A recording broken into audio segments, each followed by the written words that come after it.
তথ্য ও সম্প্রচার উপদেষ্টা মোহাম্মদ মাহফুজ আলম বলেছেন, গণমাধ্যম সংস্কার কমিশনের সুপারিশ অনুযায়ী বেশ কিছু সংস্কার উদ্যোগ গ্রহণ করা হয়েছে।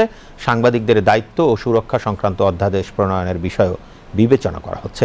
আজ তথ্য ও সম্প্রচার মন্ত্রণালয়ে বাংলাদেশে নিযুক্ত ব্রিটিশ হাইকমিশনার সারাহ কুকের সঙ্গে সাক্ষাৎকালে উপদেষ্টা একথা বলেন।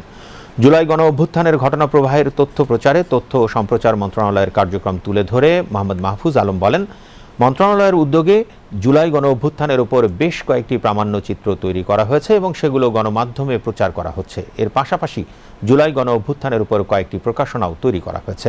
সাক্ষাৎকালে উপদেষ্টা আরও বলেন, আগামী 5ই আগস্ট উদযাপন উপলক্ষে মন্ত্রণালয়ের পক্ষ থেকে বেশ কিছু প্রামাণ্যচিত্র প্রকাশনা তৈরি করা হবে।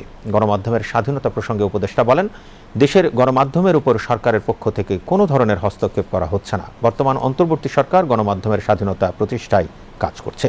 সাক্ষাৎকালে ব্রিটিশ হাইকমিশনার সারাহ কুক বলেন, এবছর বিশ্ব মুক্ত গণমাধ্যম সূচকে বাংলাদেশ উন্নতি করেছে। এ সাফল্যের জন্য তিনি বাংলাদেশ সরকারকে ধন্যবাদ জানান। ব্রিটিশ গণমাধ্যমের স্বাধীনতা ও দায়িত্বশীলতার বিষয়ে হাইকমিশনার তাঁর অভিজ্ঞতা তুলে ধরে বাংলাদেশের গণমাধ্যমের উন্নয়নে একসঙ্গে কাজ করার আগ্রহ প্রকাশ করেন।